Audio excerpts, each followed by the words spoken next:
வணக்கம். நான் ஆயுர்வேத மருத்துவர் கார்த்திகா. குங்குமாதி தைலத்தோட பயன்கள் பற்றி நான் இந்த வீடியோவில் சொல்கிறேன். நம்ம தோலோட நிறத்தை அதிகரிக்கும் குணம் குங்குமாதி தைலம்க்கு இருக்குது.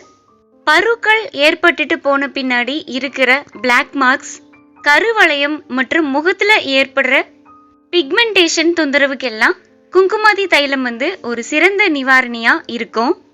நார்மல் ஸ்கின் இருக்கிறவங்களும் ட்ரை ஸ்கின் இருக்கிறவங்களும் நைட்டு இந்த குங்குமாதி தைலமை அப்ளை பண்ணிட்டு நீங்கள் தூங்கலாம்.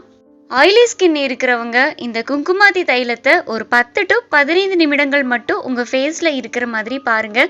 அதுக்கப்புறமா ஒரு நல்ல டிஷ்யூ பேப்பர் வச்சு தொடச்சி எடுத்துட்டு நீங்கள் ஃபேஸ் வாஷ் பண்ணிங்கன்னா உங்களுக்கும் இந்த குங்குமாதி ஒரு நல்ல பலன் கொடுக்கும். ஆயிலி ஸ்கின் இருக்கிறவங்களும் குங்குமாதி தைலம் பயன்படுத்தணும் அப்படின்னு விருப்பப்பட்டீங்கன்னா முகத்தில் ஒரு 10 to 15 நிமிடங்கள் வரைக்கும் விட்டுட்டு அதுக்கப்புறமா ஒரு நல்ல டிஷ்யூ பேப்பர் வச்சு தொடச்செடுத்து வாஷ் பண்ணிங்கன்னா உங்களுக்கும் இது நல்ல பலன் கொடுக்கும். குங்குமாதி தைலம் நம்ம தோலுக்கு நிறத்தை கொடுப்பதோடு மட்டும் இல்லாமல் தோல் வறண்டு போகாமல் இருப்பதற்கும் தோல் சுருக்கங்கள் ஏற்படாமல் இருப்பதற்கும் உதவும்.